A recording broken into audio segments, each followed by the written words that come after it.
रमन मदनापुर का रहने वाला था, लेकिन वो पिछले कई दिनों से पड़ोस के गांव हरियापुर गया हुआ था, क्योंकि वहाँ उसकी ससुराल थी। आज जब वो मदनापुर लौटा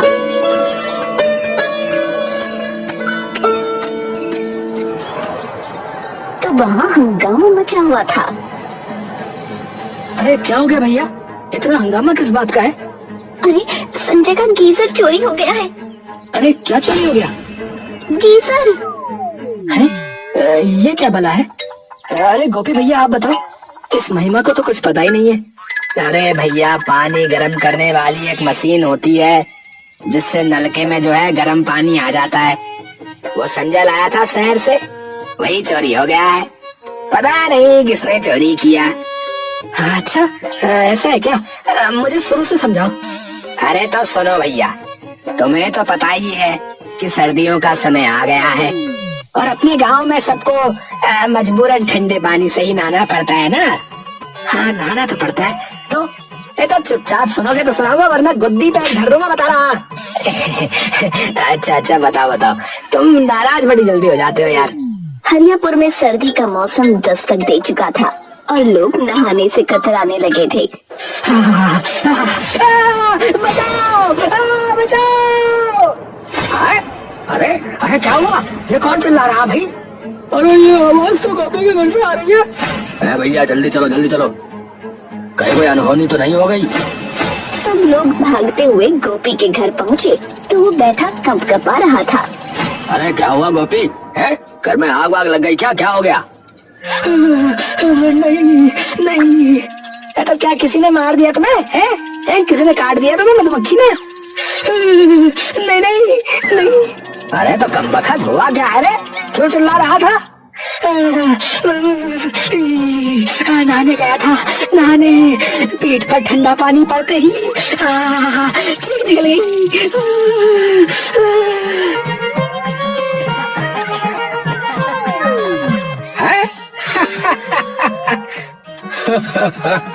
अरे गोपी तुमने तो हद ही कर दी भैया।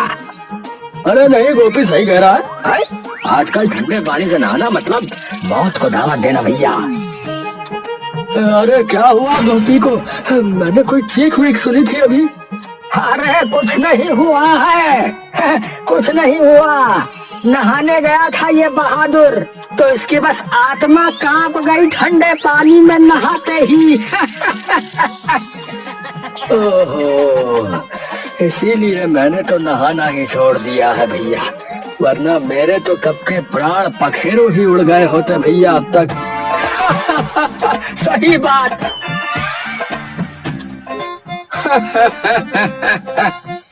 सब हंसी मजाक के बाद अपने अपने घरों को लौट गए। सर्दी अब जोर पकड़ चुकी थी। गांव का हाल बेहाल था। जो लोग सुबह ठंडे पानी से नहा लेते वो शाम तक खांसते रहते। कुछ तो खटिया पकड़ चुके थे। नहाने का नाम सुनते ही लोग कांप उठते। अब गांव में नया चलन शुरू हो गया था। सुबह नहाना छोड़ो, धूप सेंको। हर चौपाल, हर छत, हर आंगन में लोग बैठकर अंगूर खाते, मूंगफली चबाते और कहते सर्दी में नहाना तो बहादुरों का काम है। अरे भाई, नहाने का टाइम गया। हाँ, अब तो बस आग सेकने का जमाना है। हाँ। सही कहे भैया, सही कहे। आज मैंने भी बाल्टी में हाथ डाला, हाथ ही सुन पड़ गया। ठंडे पानी में नहाना मतलब सीधा आत्मा को झटका देना भैया। अब तुम लोग मजाक उड़ाओ मत, बता रहा हूँ। हाँ, मैं तो 2 दिन पहले नहाया था, तब से गले में करंट सा दौड़ रहा है भैया।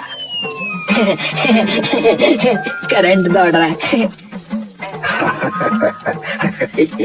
ऐसे ही बीत रहे थे मदनापुर के सर्द दिन।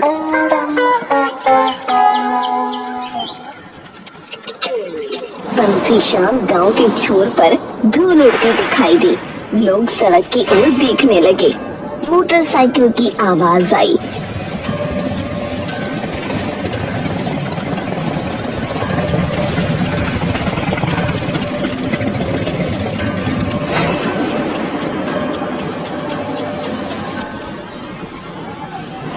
संजय, अरे ये कौन सी मशीन उठा ला रहे?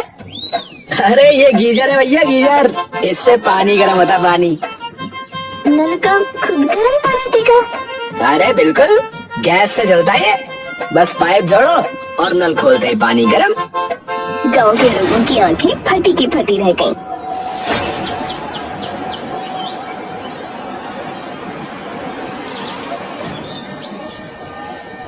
संजय, ये बताओ, ये कहीं धोखा वोखा तो नहीं है? कहीं शहर वाले कोई खेल ना खेल जाए भैया? अरे नहीं नहीं मुखिया जी, असली चीज है। शहर में सब इसी से नहाते, बता रहा हूँ। अरे बेटा, तू तो बड़ा आविष्कारक बन गया रे। चल चल, पहले हमको दिखा कि कैसे गर्म होता है ये पानी, दिखा। संजय ने बड़े गर्व से गीजर लगाया, गैस सिलेंडर जोड़ा, पाइप कनेक्ट किया और नल खोला। पहले तो सबका चेहरा डर से कस गया, कहीं फट ना जाए। पर जब नल से धुआं नहीं बल्कि भाप के साथ गर्म पानी निकला तो सबकी आंखें चमक उठी।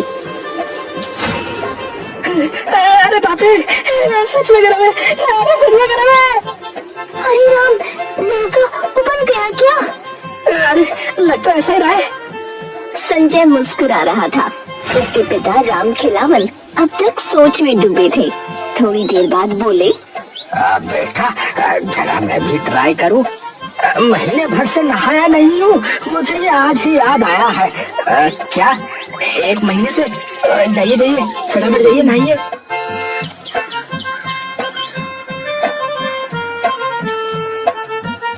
थोड़ी देर में राम खिलावन घर के अंदर गए। दरवाजा बंद। कुछ मिनटों तक सन्नाटा रहा, फिर अचानक अंदर से आवाज आई। अरे हाय रे भैया, अरे मजा आ गया, आज तो स्वर्ग है भैया। अरे वो गाना याद आ रहा है पर गा नहीं पा रहा हूँ। ठंडे ठंडे नहीं नहीं नहीं, गरम गरम पानी से नहाना चाहिए। भैया बहुत आनंद आ रहा है।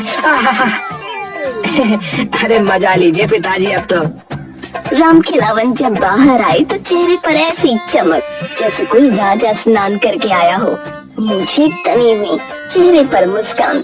अरे अरे आज आखिर मैंने नहा ही लिया भैया। हाँ, नहा ही लिया, गरम पानी से नहा लिया भैया। अरे शरीर नहीं, आत्मा भी गर्म हो गई भैया। हाँ, थोड़ी देर और नहाता तो शायद धुन भी जाती, लेकिन इतना ही काफी है। अरे राम खिलावन, अब बताओ कितना खर्चा आया इस जादू पे? अरे खर्च की बात छोड़ो, मजा तो देखो मजा। अबे खर्च की बात क्यों छोड़े बे? हम भी लगवाएंगे तो खर्चे की बात तो होगी, होकर रहेगी। अरे तुम लोग क्यों लगवाओगे? अरे तो क्या आपके घर पर ना आए हैं? चलो भाई, चलो इन्हीं के घर पर चलो। अरे आ जाना भाई, सभी के सभी आ जाना।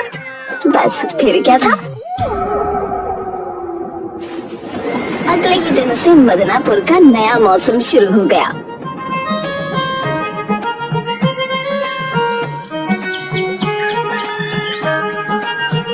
राम खिलावन का घर गांव का बात सेंटर बन गया। सुबह का सूरज निकलने से पहले ही राम खिलावन के घर के बाहर लंबी लाइन लग जाती थी। कोई बाल्टी लेकर, कोई मग, कोई तसला तो कोई ड्रम लेकर। अरे भैया, अरे 2 मग गर्म पानी दे देना, आज बहुत ठंड लग रही है ना, इसीलिए। मेरे लिए पूरी बाल्टी भर दो, मेरी सास भी नहाएंगी। अरे लाइन में लगो भैया सब। मैं पहले आया था, शौच के बाद सीधे यहीं आ रहा हूँ, मैं बता रहा हूँ। अबे रमन, तू तो कल भी नहाया था ना, तू शौच के बाद सीधे यहीं आया था, मेरे को पता है। हाँ, बाकियों को भी मौका दिया कर कभी कभी। तूने कभी भी कहीं से भी पूछ जाता है बीच में लाइन में, बता रहा हूँ। हाँ, ऐसा नहीं चलेगा यार। अरे भाई, शरीर साफ रहेगा तो आत्मा भी पवित्र रहेगी। धीरे धीरे राम खिलावन के घर का आंगन किसी मेले जैसा लगने लगा। औरतें चुन्नी से सर ढककर हंस रही थीं और मर्द पानी की बाल्टी लेकर बहस कर रहे थे कि पहले कौन नहाएगा। अरे हटो, मैं पहले आई थी। झूठी, मैं तो जब मुर्गा बोला तब से लाइन में हूँ। अबे सब लोग शांत हो जाओ, बता रहा हूँ, वरना पानी की जगह खून बन जाएगा। संजय अंदर से माथा पकड़कर बैठा था। बाहर का शोर किसी जुलूस से कम नहीं था। अरे यार, ये क्या तमाशा बना रखा है इन लोगों ने? मेरा घर है या सार्वजनिक शौचालय? अरे बेटा, अरे गांव के ही लोग हैं, सब अपने ही हैं रे। अरे नहा लेने दे, पुण्य मिलेगा बेटा, पुण्य मिलेगा। मैंने तो 4 बजे नहा लिया था। उसके बाद जो पूजा पाठ किया है, अरे पुण्य नहीं, पागलपन मिलेगा बता रहा हूँ। घर तो ऐसा लग रहा है जैसे मच्छी बाजार बन गया। अरे चलो ना, छोड़ो भी। गरीबों को गर्म पानी मिल रहा है तो क्या बुरा है इसमें, बोलो। अरे तो ऐसा करो ना कि सार्वजनिक शौचालय बना दो फिर इसे। अब से हर स्नान के 5 रुपए लगेंगे, ये बोल दो इन लोगों को।